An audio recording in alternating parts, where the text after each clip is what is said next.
Welcome to the 40 to 40 podcast.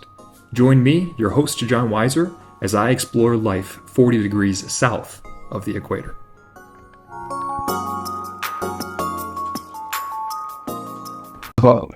Welcome to episode 6 of the 40 to 40 podcast. I'm very excited to have Agus Morales here with me today. Augustine's a realtor here in Neuquén. I was looking for a house maybe 2 months ago. Yeah. And I pulled up and I started speaking my poor Spanish to him, and he let me know he spoke English, and I was surprised because he spoke English really well. I also speak poor English. But anyways, so we ended up buying the house, but I've been working with Augustine on other topics, and so I wanted to bring him on today to talk about what it's like with professional development in Argentina, as that's a topic that's important to me, and a little bit different than in the United States from what I can see. So I guess, first of all, a little introduction to yourself. Where are you from? When did you come to Neuquén? What made you study real estate? I'm actually from Mar del Plata. I was born there, and we came to Neuquén when I was about 5 years old. My both parents are doctors, so we came for work mainly, and I've been living here since, so I'm mostly a Neuquino. Okay, gotcha. I studied primary school, my high school here as well. And then I went to, I had studies on tourism technicacy. Tourism technicacy, like the technique of tourism, or something. Okay, Thank you. So you studied this in college? Yes. Okay. But then I saw that tourism here isn't well paid. So I really do like helping people and listen to them. So I didn't thought myself working as a realtor when I was younger. Right. But most friends of mine, people who work in the business, told me I would be good at it. So I went, and so I'm doing okay. So you learned English when you were right?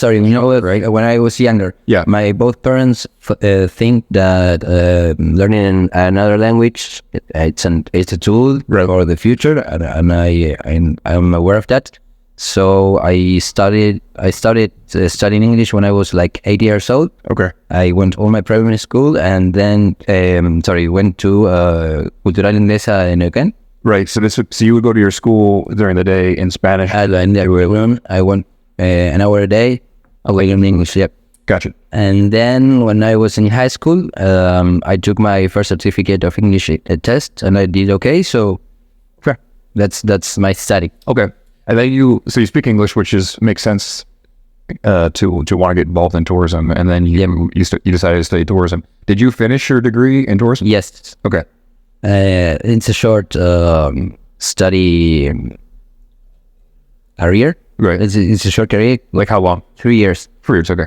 But it gave me a nice experience working in tourism agencies and a few hotels. Yeah. Here. So I actually met a guy who works in a human resources consulting company here in Neuquén who also studied tourism. Mm-hmm. And then he went to go work for the family business. Yep. And I asked him, like, do you, like, with tourism, there's something about it that is like psychology, right? So because you're trying to understand how do you make the tourist feel good. It's like the restaurant industry, right? It's not just the food, it's the whole experience that you can come in, you sit down, you have the music, the ambiance, the service, the whole experience makes you feel good, right? And tourism has a similar... that's similar with my business now. Exactly. You have that, like with sales and with real estate, you have to understand how is the client feeling about this. He's feeling, you have to give him company through all the experience. Right. We work together, and since day one until today, I have to know you, your family, what do you like, what are your interests, and whether it's a trip or staying in another place, it's kind of similar to getting a new house. So that's why I felt really comfortable when I came to this business. Okay. No, that's great, because another thing that's interesting is, like, or that I think a lot about is that an 18-year-old has to make this decision, especially in the United States, where do I go to college? How much debt do I go into? Because the United States colleges are super expensive. Yes. And so these students go into a tremendous amount of debt to get a degree in something, and they don't know how they're going to use it.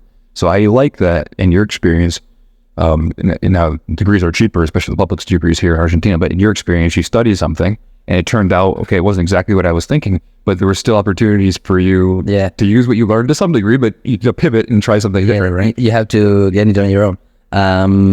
So now, what was your pivot from finishing your degree? How did you get to the point you decided to become a realtor? This is a personal opinion, but I really think that when you're studying, you have to get a little work just to know how to insert yourself in the system. You get a little bit of work experience. Thank you, because it's not really the same the things you learn in the books. Right. When you come out and you see what's in the street.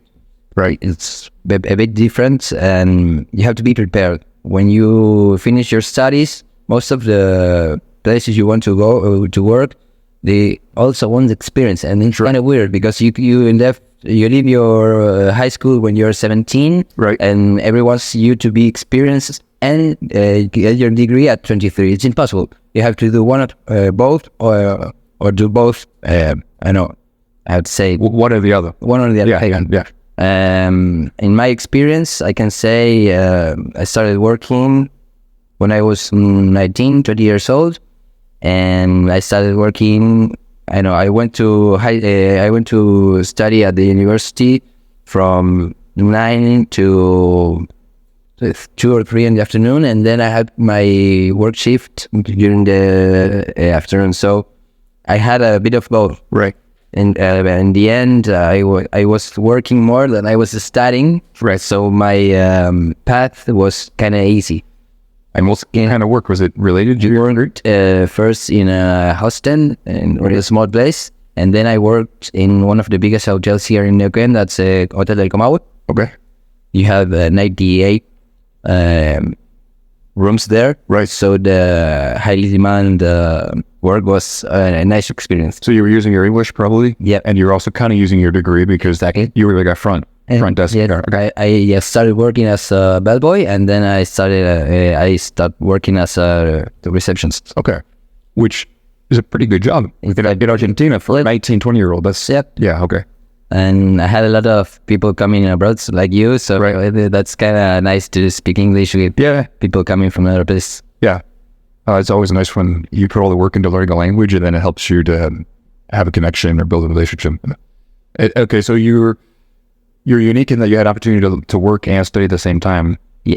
And then how did you get to the point though where you said, okay, I'm gonna study real estate? When I was working in tourism here in Argentina, it's not a really well-paid industry. They don't value as a tourism professional. But I really wanted to get more money because I do think that I am a committed person when I work. Right. So the way I thought it would be better for me was being my own boss, right? Working for myself and not working for another person. So when I started looking for another options, a lot of people who work in the business told me that I would be good at it because I am a perceptive guy, right? I can understand people, and I'm a committed person, as I said. So the realtor industry is pretty well paid here in Argentina, right? Because it's in dollars and the economy is in pesos. So anytime I make a business or I close a deal, sorry, it's a really nice payment. In Argentina, I think in the United States, it's 3% for the buyer's agent and 3% for the seller's agent. Now you have to split that with your broker. Yes, but the agent himself will get a portion of that 3%. So you can imagine if you're selling $100,000 house in the United States, the realtor himself is probably getting somewhere like 1,500, maybe. It's the same here. Something. Okay. So, and you have to know that in Argentina, the cost in pesos, when we compare it with a dollar income, right, it's really low. So it's nice. And you can make 1 or 2 deals a month, and you are living real good. Right. You can save money. You can, make a progress for yourself. Right. So I was like, I'm good at it, and it's good pay. So go. And so you would have finished your degree when you were like 21, 22? No, 25. Well, you finished your tourism degree when you were 21 or 22? No, or 20. No, because you were working. Yes. There's a 25. And then... A couple of years, I missed a couple of signatures. So Yeah, okay. And so then at what age were you when you decided, okay, I just finished tourism, but I'm going to start studying to become a realtor? I kept working in tourism. Yep. And a couple of years later, when my economy wasn't good, really. I had a couple of debts and stuff, but I said I have to do something different because this is not working for me. Right. So that's when I found this career. And so that was like 27? Yeah, man. Okay, and then how long does it take to study to become a realtor? And what is the process like? It's a short career also. Okay. But I started doing it when I started working here in Remax. Okay. Because Remax also encourage you to study and get paid even more. When you become a realtor, you get a percentage, an extra percentage when you seal the deal. So I did it. Yeah, I was studying when I was working as a realtor too. Remax allows you to work without having a degree. Because you're working underneath another realtor at that point? Exactly. Okay.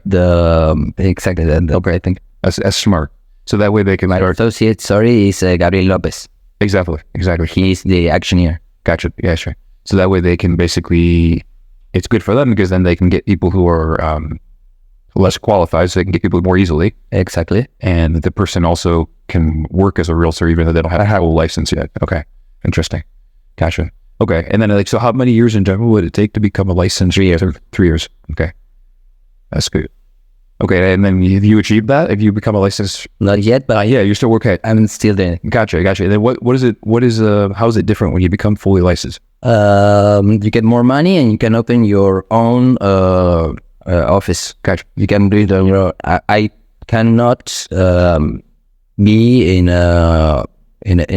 I cannot sell a house without Gabriel Lopez's signature. Gotcha. So, sorry. That's why I'm still studying for myself to do it on my own. Yeah. And then with like your current situation, you could, when you become licensed, you could stay working for Remax? Yes. Yeah, okay. So it doesn't mean you have to leave at that point. No, yeah. And at the time I don't want to leave because I think it's a pretty well thought business idea, and Gabriel takes all the risks. Right. He contracts the employees, he pays the rent, and I only have to pay him $60 a month. Right. It's a really nice business for me. I don't have to deal with any employees. I don't have to deal with anything. I just have to hold my clients, stay with my businesses, and no, that's great. For me, it's working fine. I mean, maybe in a couple of years I would think different. I wouldn't be surprised about it. But today it's working fine. I can be at my place. And now that I'm a new parent, I have to deal with that client. Yeah, your most demanding client. Yeah, that's great. Well, thank you for explaining the background, how you the path to becoming a realtor. So just real quick, a lot of my audience is from the United States. In the United States, the average cost of a home across the whole United States, I think, is like $400,000. I should have liked that before I came on, but I think the average, because there's some places that are super expensive, and then there's some places that are much more affordable. We just moved from Connecticut, which is in the Northeast, 2 hours from New York, very expensive. And then I grew up in Ohio, 45 minutes from Cleveland, Ohio, again, more rural, a lot cheaper, right? So there's a lot of variety. But there's also maybe higher paying jobs where the house is more expensive, but it's a big country. What is real estate like in Argentina in general? If you could explain that, or what is it like in Neuquén? Well, in Argentina, it's a lot cheaper than America. Right. But here in Neuquén, we kind of live in an oasis because due to the mostly oil industry investments. Right. We do have a lot of opportunities here. Okay. So the average house, I know 3-bedroom, 2-bathroom thing, it would be around $150,000. Right. Depends on on where you want to live. If you want to live in the downtown of Neuquén, it's obviously a bit more expensive, sorry. Yeah. And when you live, like Centenario, or when you go to Plotier or Cipolletti, it's a bit cheaper because you are about 15-20 minutes away from here. So it's not a big distance, but the prices really change. So in general, 3-bedroom, 2-bath, maybe not a gated neighborhood, but just a kind of normal house. Yep. 150,000 outside of that. Okay, about 100 meters square. 100 square meters. 500 meters. Yeah. Place. Yeah, that sounds about right. Okay. And if I want to buy... If you want to buy some land, nicer, around $150,000-$200,000. Yeah, okay. And then, like, if you look at some of the gated neighborhoods, like the really nice neighborhoods, let's say a much bigger house, like what are some of the most expensive houses? Here in Neuquén, the most expensive neighborhood nowadays is Rincón de Campo. It's pretty good. And even a lot there can cost 180, so no, 100,000 For that property? Yep. Wow. Maybe $1 million. For a really nice house? No, just to live in that hood. Really? Yep. Okay. It's beautiful because it has the golf course, it's on the river. It kind of feels like it has the equestrian horse. It's really nice, yeah. But yeah, the nice houses here. So there's a very nice neighborhood. There are very nice neighborhoods. There are areas that are very expensive. Sure, you can get a really nice lot in Canales de Plotier. We talk about it right. Sooner, and which has a Jack Nicklaus design golf course. Exactly, and a lot there can cost $4,000. Sorry. $40,000. Yeah. Yeah. It's not expensive at all. You have a 1,000 meters square, metro cuadrados. Right. Which Americans don't think in square acres. No, it's like, I think it's like a quarter of an acre. Yeah. An acre. Yeah, I can't remember, right? An acre is like 200. An acre is 5,000 square meters? 5,000. Just 10,000 square meters is a hectare. Yeah. Right? Yeah, so an acre is like half of a hectare. Okay, yeah. So 1,000 square meter yard in the United States is pretty small. But here it's big. Yeah, it's big. Yeah. The United States is typical to have like a half acre. Well, it's pretty normal if you're in suburbs or outside. Yeah. A little different. Yeah. No, that's great. So that's, okay, that gives me an idea. And then like, there's these things called chacras here, which are basically these tiny, not tiny, but a lot of them are smaller farms where they get water from the rivers and then they put up walls of trees to mark the borders. And they can, let's say I want to buy a small 5-acre chacra to have some goats. Yeah, they can go from, 15,000 to $30,000. Because they're more remote. Yep. Yeah. Because you don't have they are more remote. Yeah. And you don't have the services. Right, you don't have gas lines. That makes sense. You have to put in a septic, maybe, or you have to put in a well. Yes, and you're not close from Neuquén and the biggest part of the city. Okay. You're broad. Yeah, rural, yeah. Okay, that's good. Well, thank you for helping me paint the real estate picture in Neuquén. I think it's pretty foreign for most of my audience, so I appreciate that. Or we'll hop back into maybe the main topic for a bit. Professionalism, okay? So professionalism... Let me define the term first, the way I see professionalism, because I think it can mean different things to different people. But I see professionalism as like the combination of work ethic, so having a good perspective towards working hard and honesty, good communication, being faithful in the little things, punctuality, integrity, customer-centric mindset. So everything is based around the customer, the one who's going to buy my service eventually. So be focused on as the customer getting everything that they can get from this experience, so they're happy. So focus on the customer, value add, productivity, all those kind of words are what I think of when I think of somebody who's being professional, right? So it's not just somebody who is doing a profession, but when I say professionalism, I think I pack all that into it. I agree. One of my concerns with being in Argentina was I have 2 kids, right? And what are going to be their examples of professional? Are they going to see people who, when you go to the bank and you want to be served, they say, 1 minute, please. And they sit down and they have their mate and they fit out their media luna.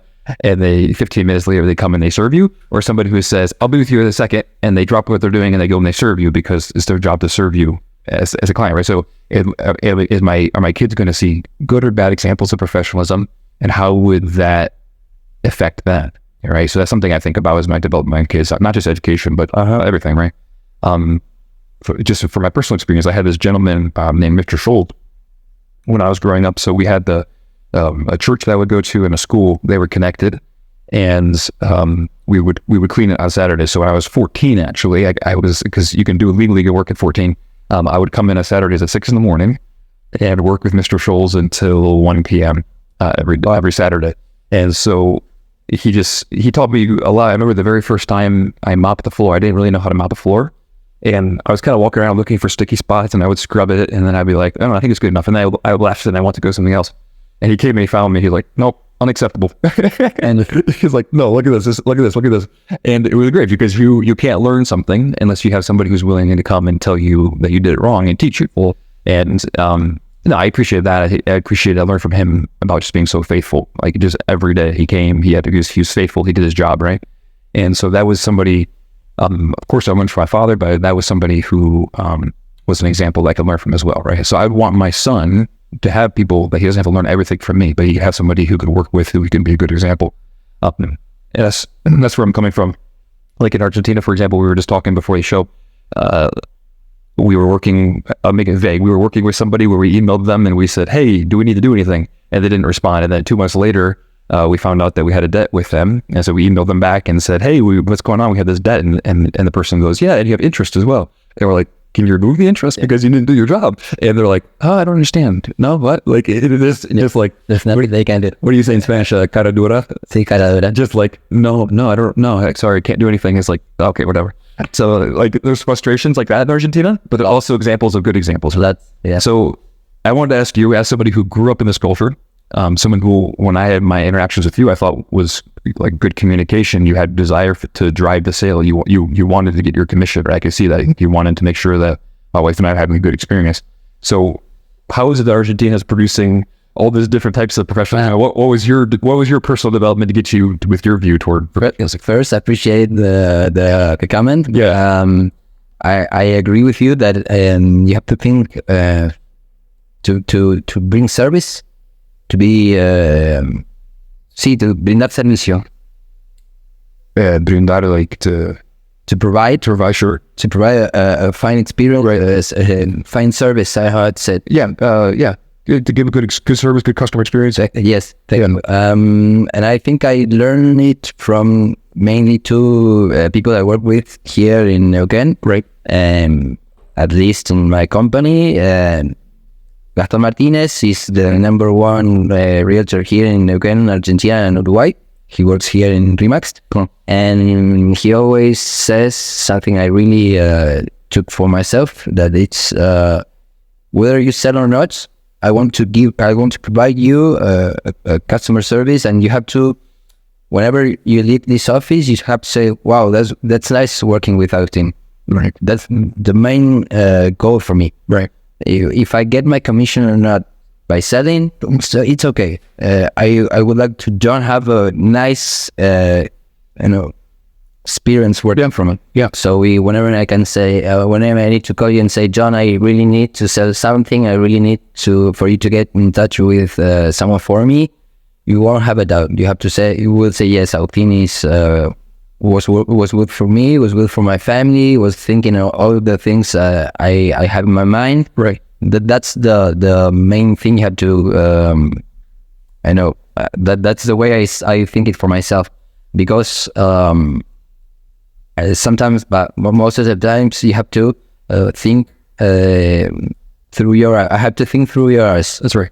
I need to, no me sale, necesito verlo como lo ves. Yeah. So we say put yourselves in someone else's shoes. Right? Yes. Saying, yeah, it's empathy. It's empathy. Yeah. That's the word I was. Yeah. And no, so that's basically the heart and soul of the customer-centric mindset. Is you put yourself in the shoe of the customer. What does the customer feel when they walk in the store?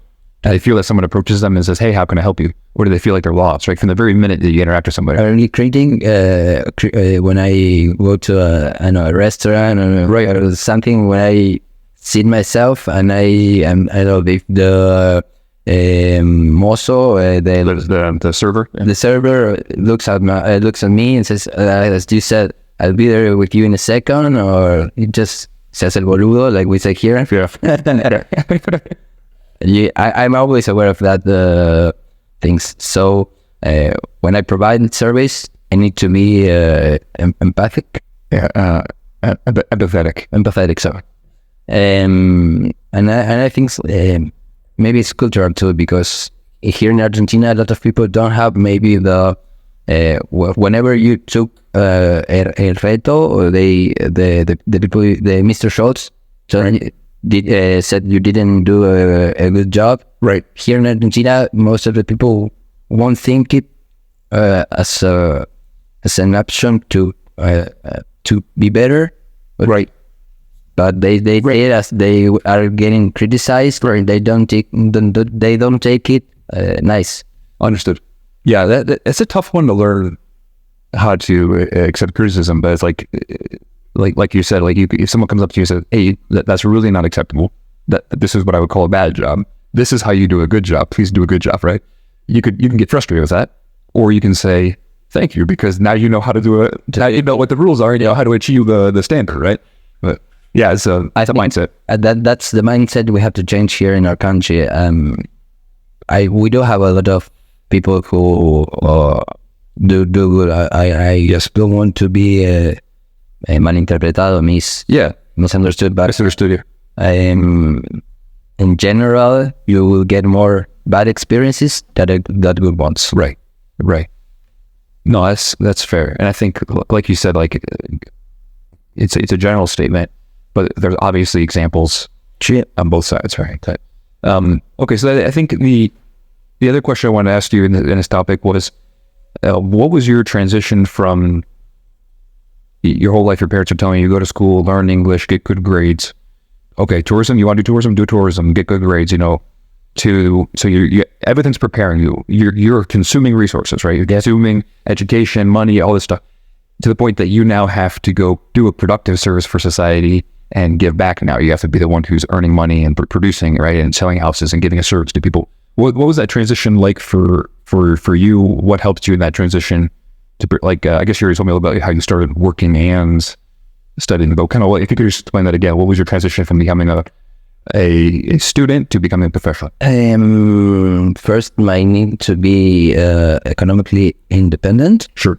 Necessity. You have to commit yourself with the things you're doing. Whether you're cleaning a window or you're selling houses, you have to be committed on what you're doing. Right. I think that's the way to improve and get a better future for yourself. Right. And so it's actually the same commitment that a student might show in education. If he's learning how to be committed to the task, he can transition that pretty easily, right? If they're already learning that skill set. Mm-hmm. And I think I got a lot more responsible with my job since I realized that I'm selling houses. I'm not, and I'm changing, and it's kind of corny to say. No, it's I'm just changing life.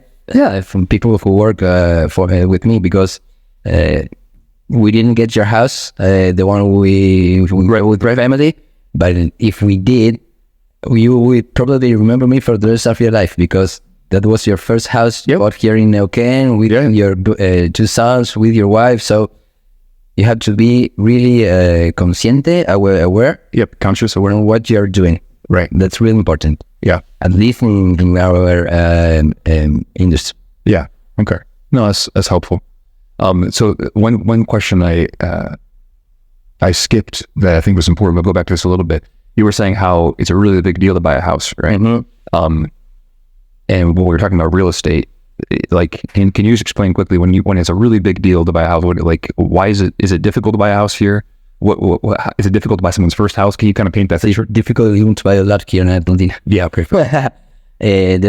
There's a thing everybody needs to know here, that we don't have a stable economy. Right. You talk about it here in your podcast before, and that's really important. We have a deficit, a house deficit for people in Argentina. So that's when you have to be more committed with people, because every pound they're getting, every buck they're putting in their house, it's mainly their whole life work, Right. Their whole life savings. Right. So I know, Because in the United States, we save in retirement funds, we save in stocks and actions, but in Argentina, those aren't really good saving banks. no, there's not So you're made up of savings. People save, and the first thing they do is buy their house if they can.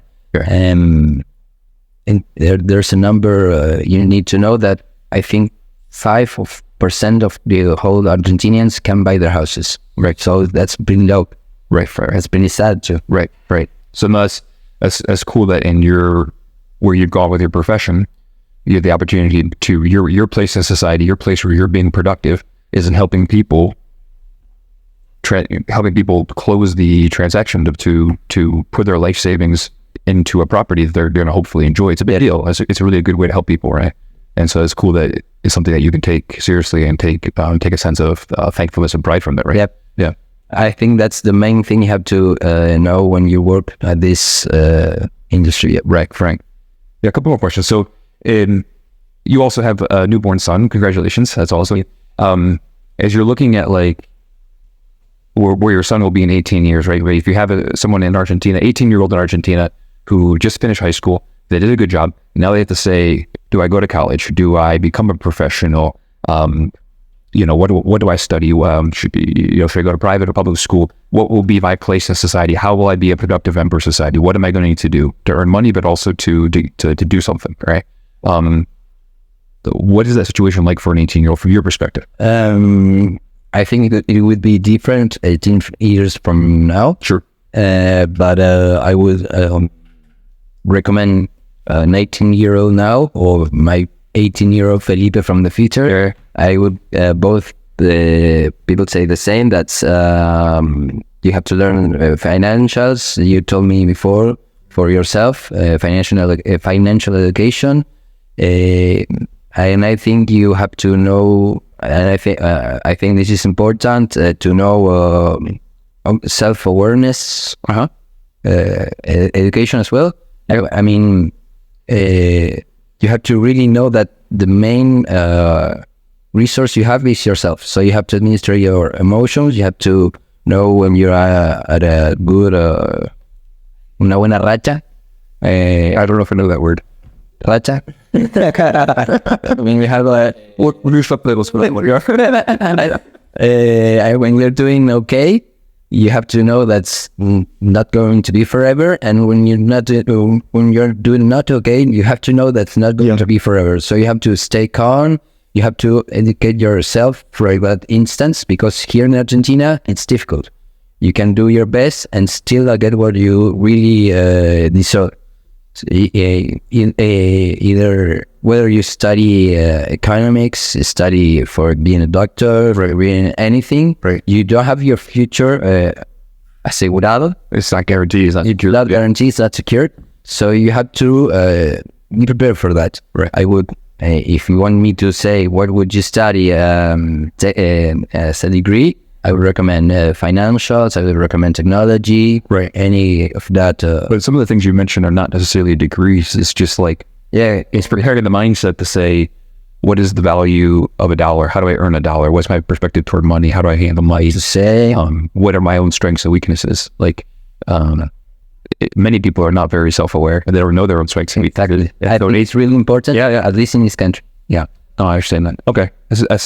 For me, that's interesting, because for me, those are good perspectives toward how does somebody develop professionally. How do they, and they're things that they're topics that we don't necessarily address in the typical education system necessarily, right? I don't know how it is in Argentina, but those are not typical topics in high school, I think, in the United States. And okay, good. So a couple more topics. In general, are you optimistic for the youth of Argentina that they'll find a place to become professional, that they'll find an opportunity to become a productive member of society? I consider myself an optimistic person. Sure. So I would say yes. When you're down, you have a lot of things to improve. So we are down, and I think we have we can do a lot better. We can do a lot better. So. The positive of hitting rock bottom is it's only up from here. So the thing. And the thing, we can only go up. Yeah. No, that's good. I think one thing that's interesting is like Argentina's had big political swings in the past year. Yeah. But even in the past 20 years, where you had Macri, then you had there's been a lot of different politics. But every person, no matter what their political view, would love to see the economy grow and love to see things get easier. So I think a topic like professional development doesn't need to be a political topic. Now, Malay can say that he wants to grow the economy and all those things. Everyone wants to grow the economy, I'm sure. So like, no matter what the politics are, it's going to be good if a country can get better at developing professional. Everyone wants that, right? So no, that's good. So thank you very much for all that. I guess I don't know that anyone here is ever going to buy a house from you who's listening to podcasts in English. It's possible, but how could someone reach out to you if they wanted to know more about a house in Elgin?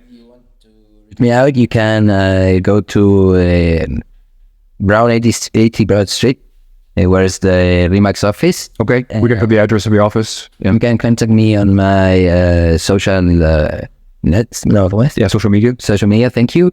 And you can ask my phone to... Okay.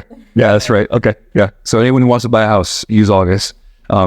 Anyways, thank you very much. And just to close the topic, I want to talk to you about professional development because I'm working on a training in professional development. I haven't picked a platform yet. Perhaps it'll be a platform like Udemy where I can offer the opportunity to purchase training on professional development, talking about things that we talked about, which is, yes, you do high school and you do all your education. Yes, you get a specific degree in mechanical engineering or in tourism, but I think there's topics like we mentioned, like becoming a little bit more self-aware, those topics about being customer-centric, that maybe you're not going to get those in a tourism degree, but you're not going to get those in a mechanical engineering degree. So my goal is to make a training for professional development and to offer that. I'm working on that right now, so I hope to be able to have that ready in the next couple of weeks. And then I'll be able to actually sell something. So we'll see how it goes. Anyways, thank you very much, August. It was great to have you. And thank you, listeners. Come back to join me next week for episode 7 as we dig into a cost comparison between prices of things in Argentina versus the United States. Thanks again. Bye.